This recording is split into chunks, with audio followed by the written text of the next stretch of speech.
দিদি নম্বর 1 থেকে রাজনীতির ময়দান। কত সম্পত্তির মালকিন রচনা বন্দ্যোপাধ্যায়। মমতার টানেই রাজনীতিতে আসা অভিনেত্রীর সম্পত্তির পরিমাণ জানা আছে? শুনলে চমকে যাবেন আপনিও। অভিনেত্রী হিসেবে রচনা বন্দ্যোপাধ্যায় যত না মানুষের মনে দাগ কেটেছেন তার থেকেও বেশি দিদি নম্বর 1 রিয়েলিটি শো এর সঞ্চালিকা হিসেবে মানুষের মনে জায়গা করে নিয়েছেন। এখন অবশ্য তিনি লড়ছেন লোকসভা ভোটে। তৃণমূলের টিকিটে প্রার্থী হয়েছেন হুগলি কেন্দ্র থেকে। সোমবার ভোটের হলফনামা জমা দিয়েছেন তিনি।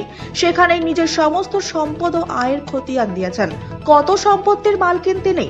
শুধু রচনা বন্দ্যোপাধ্যায় বিনোদন দুনিয়ার সঙ্গেই যুক্ত নন, তার রয়েছে নিজস্ব ব্যবসা।